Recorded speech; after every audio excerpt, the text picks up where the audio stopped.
Sa bandang katimugang bahagi ng Pilipinas, may isang kagubatang hindi pa halos naaabot ng mga tao.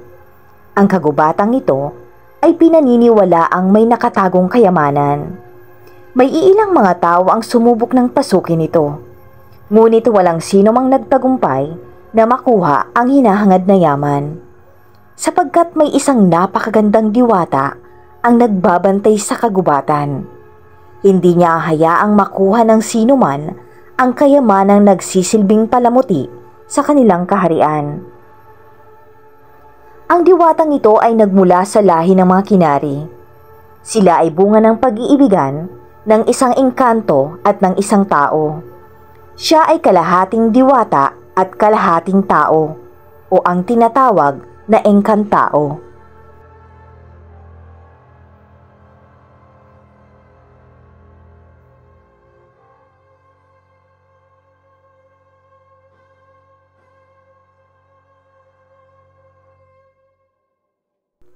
Ang kagubatang yon ay may nakatagong kaharian ng mga Kinari.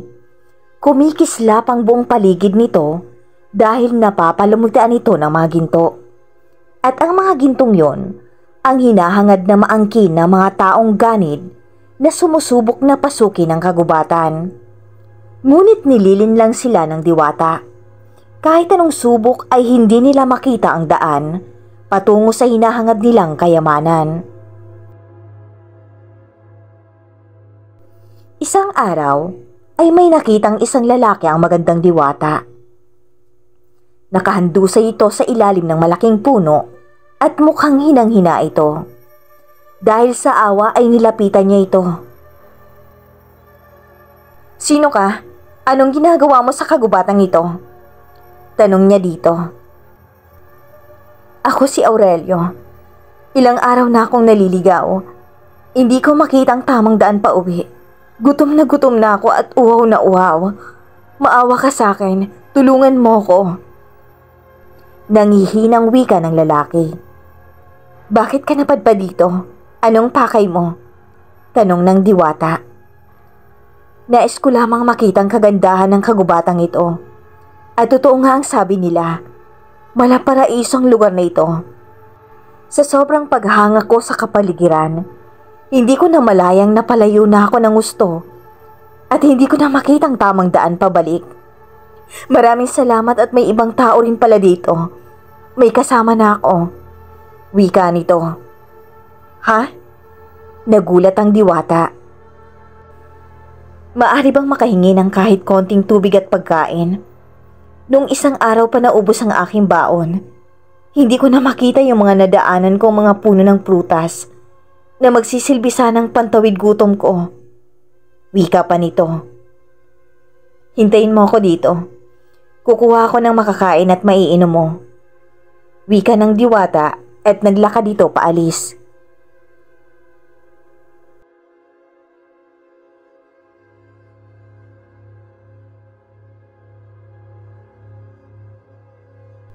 Bumalik ang diwata at may dala na itong mga bagong pitas na prutas at isang sisidlan ng tubig na gawa sa kahoy. Iniabot nito sa lalaki ang kanyang mga dala. Maraming salamat," wika nito. At nanginginig ang mga kamay na ininom ang tubig at kinain ng mga prutas. Halatang uhaw na uhaw at gutom na gutom ito. "Maraming salamat sa tulong mo. Magandang binibini." "Maaari ko bang malaman ang iyong pangalan?" tanong nito sa diwata. "Ako si Kinari." Nagulat ang binata sa narinig. "Isa kang..." Hindi nito na ituloy ang tanong dahil sa biglang pagsagot ng diwata. "Engkantao, kalahating diwata at tao." Saad ng diwata. "Kaya pala napakaganda mo," humahangang wika nito. "Hindi ka ba natatakot sa akin?" tanong ng diwata. "Bakit ako matatakot sa isang napakagandang diwata na tulad mo? Sa pakiwari ko nga'y ayoko nang umalis at dito na lang manirahan sa kagubatang ito. Masilayan lamang kita sa araw-araw." Napangiti ang diwata sa tinura ng lalaki. Ngunit hindi mo kakayaning mabuhay ng matagal dito. Dahil hindi ito ang kinasanayan mong mundo. Saad ng diwata. Ang lahat ay maaaring makasanayan. Lalo na kung may isang ikaw na kaagapay. Wika ni Aurelio. Umiwas ng tingin ng diwata. Hindi niya gusto ang kanyang nararamdaman. Hindi na dapat pang magtagal ang kanilang usapan. Kailangan ko nang umalis. Sandali. Pigil ng lalaki sa kanya. Bakit?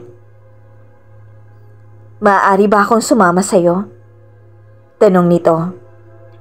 Hindi ka nababagay sa aming mundo. May lahi din naman kayong tao, hindi ba? Mukha kang isang normal na tao. Maliban na lamang sa iyong mga pakpak. Saad nito. Nagulat siya. Nakita kong may pakpak ka sa iyong likod. Wika pa nito. Hindi ka ba natatakot sa aking kaibahan? Tanong ng diwata. Hindi. Mas lalo pa nga akong humahanga sa iyo. Ano kayang pakiramdam ng may pakpak? Ano kayang pakiramdam ng malayang lumilipad? Maaari mo ba akong ilipad? Nais ko lang maranasan. Hiling sa kanya ng lalaki. Hindi niya mawari. Ngunit para bang may kung anong meron ng lalaki at hindi niya matanggihan ang hiling nito.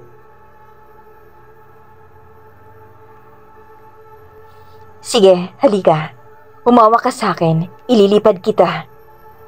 Lumipad sila, tuwang-tuwa ang lalaki habang pinagmamasdan sa ibaba ang napakagandang kagubatan. Nagkapalagay ang loob ang diwata at ang lalaki. Umuwi ka na. Ihahatid kita sa bukana nitong kagubatan upang makalabas ka na dito. Wika ng diwata. Pwede bang dito na lang ako tumira? Sasama na lang ako sa iyo. Wala na rin naman akong pamilya. Nag-iisa lang akong anak at ulila na ako ng lubos. Saad ng lalaki. Hindi kita maaaring isama. Itatakwil ako ng aking mga kalahi. Wika ng diwata. Napakalawak ng kagubatang ito. Maaari tayong mamuhay kahit saang parte nito. Magtatayo ako ng bahay na maaari nating maging tahanan. Wika ng lalaki. Ano? Bakit? Tanong ng diwata. Ayoko nang mawalay sa iyo. Gusto kitang makasama habang buhay. Wika ng lalaki. Nagulat ang diwata sa tinura nito. Napakabilis ng mga nais mo. Alam ko. Huwag kang mag-alala. Hindi kita mamadaliin. Maaari mo na akong iwan dito. Maghahanap ako ng lugar na maraming punong kahoy na namumunga at doon ako magtatayo ng bahay na masisilungan ko. Kung nais mo uli akong makita, puntahan mo lang ako. Maraming salamat sa pagtulong mo sa akin. Patawarin mo ako. Ngunit ayoko nang umalis. Nais ko nang manirahan sa kagubatang ito. Wika ng lalaki. Ilang araw ang lumipas, bumalik ang diwata sa parte ng gubat kung saan niya iniwan ang lalaki. Lumingalingas siya sa paligid hanggang sa mapadako ang kanyang paningin sa isang bahay na gawa sa mga kahoy at dahon. Naglakad siya palapit dito. Napahanga siya dahil napakaganda ng pagkakagawa ng munting bahay. Sumilip siya sa may pinto, ngunit walang tao sa loob. Nasaan kaya siya? Hindi niya mawari, ngunit para bang nasasabik siyang muli itong makita. Maya-maya pa'y nakita niya itong parating at may mga dalang bagong pitas na mga prutas. Bigla itong napangiti nang makita siya. Ang akala ko'y hindi ka nababalik. Wika nito. Talaga bang seryoso ka na dito mo na nais manirahan? Tanong niya. Oo, marami pala akong pwedeng maging pagkain dito. At dun sa unahan, may nakita akong bukal na pwede kong inuman sa tuwing nauuhaw ako. Wika nito. Huwag kang mag-alala. Dadalhan din kita ng pagkain. Saad ng Diwata. Ha? Bakit? Tanong ng lalaki. Ha? Kasi kawawa ka naman. Wika ng Diwata. Okay lang ako dito. Pero mas masaya sana kung makakasama kita dito. Wika nito. Hahanapin ako sa amin. Pupuntahan na lang kita dito kapag may pagkakataon. Wika ng Diwata. Sa mga araw na lumipas, napamahal na kay Kinari si Aurelio. Sa bawat pagpunta niya sa munting bahay nito, ay lagi siyang may mga dalang pagkain at iba pang mga kailangan nito. Tapat at labis kong umibig ang isang Kinari. Mamahalin at pagsisilbihan ka nito sa abot ng makakaya nito. Sa paglipas ng mga araw, animoy naging isang prinsipe si Aurelio dahil sa mga bagay na iniaalay sa kanya ng isang Kinari na lubos na umiibig sa kanya. Naging masaya sila sa piling ng isa't isa. Naging paraiso nila ang parte ng kagubatang yon. Mahal na mahal kita, Aurelio. Wika ng Diwata. Mahal din kita. Ngunit nais ko din sanang makilala ang iyong pamilya, ang iyong mga kalahi. Hindi yung nandito lang tayo sa parte ng gubat na ito. Nagtatago. Wika nito. Anong gusto mong mangyari? Tanong sa kanya ng Diwata. Mahal na mahal kita. At mahal ko ang lahat ng tungkol sa iyo. Handa akong harapin ang iyong pamilya, ang inyong mga kalahi. Nais ko sanang dalhin mo ko sa kanila upang mapatunayan ko na handa akong maging parte ng mundo ninyo. Dahil nais kitang makasama habang ako'y nabubuhay. Wika nito. Nagdadalawang isip man, ngunit mahal niya na si Aurelio. Ayaw niya itong biguin sa hiling nito. Hanggang sa isinama ng Diwata si Aurelio sa kaharian ng mga Kinari.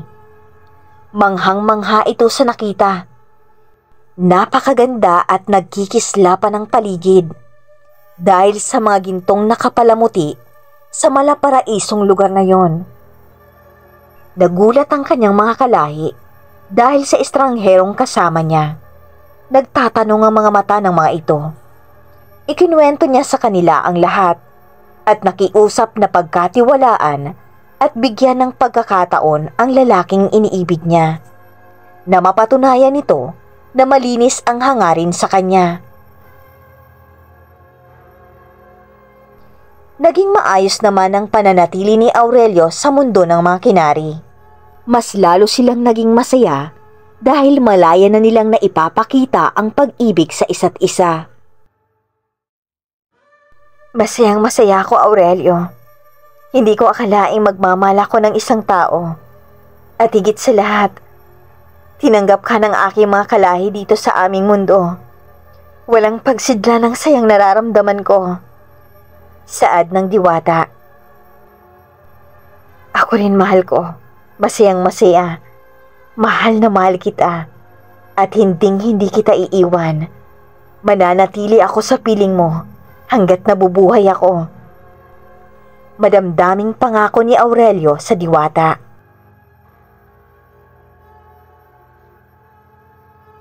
Hanggang isang araw, biglang nawala si Aurelio.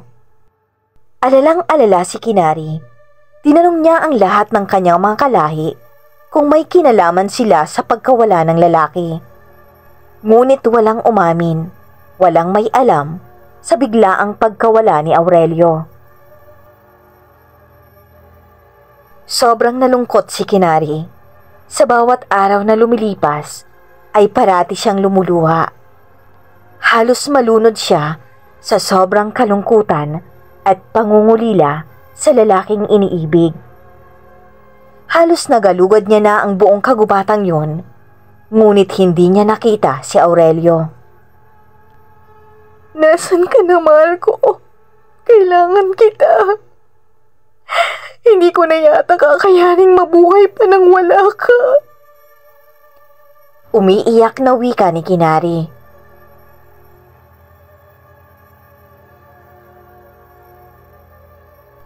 Gabi, tahimik ang kaharian ng mga Kinari. Oras yon ng kanilang pahinga, nang biglang dumating ang mga kalalakihang may mga dalang mahahabang baril. Nagulat at takot ang lahat.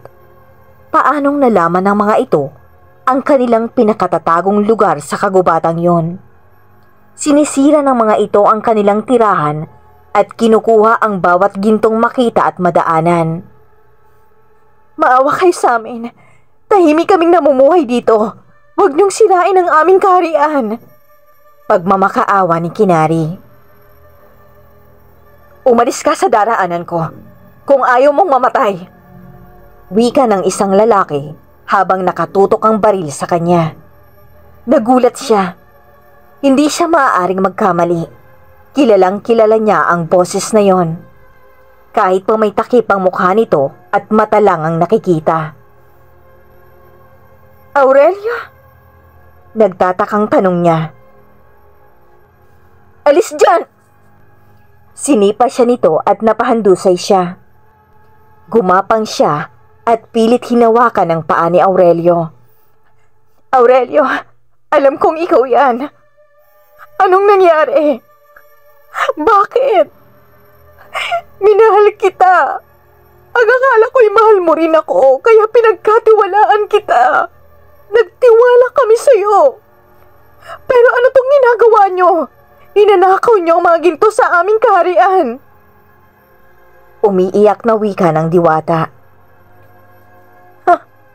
Isang malaking pagpapanggap lamang yon. Kahit kailan, hindi ako magmamahal ng isang engkanto. Nanunuyang wika nito. Napakasinungaling mo! Pagbabayaran mo ang lahat ng to! Nagliliyab ang mga matang wika ni Kinari. Kukunin namin ang lahat ng nais naming kunin. Ang sino mang pumigil, mamamatay. Naririnig nyo? Sigaw ni Aurelio. Nakuha ng mga ito ang kanilang nais. Isang wasak na kaharian ang iniwan ng mga ito. Galit na galit kay Kinari ang kanyang mga kalahi. Siya ang sinisisi nila sa nangyari. Itinakwil siya at pinalayas sa kanilang kaharian. Iyak ng iyak si Kinari. Labis na pighati ang kanyang nararamdaman. Hindi niya matanggap ang ginawa ng lalaking inibig niya at pinagkatiwalaan. Nilinlang mo ako. Magbabayad ka sa ginawa mong to sa akin. Hahanapin kita at matitikman mo ang aking ganti. Punong-puno ng galit ang puso nito at nagliliyab ang mga mata nito sa poot. At magmula noon, ang isang Kinari ay naging isang mandurugo. Isang aswang na maamo at magandang dalaga sa umaga, ngunit nagiging ibong mandaragit sa tuwing sasapit ang dilim.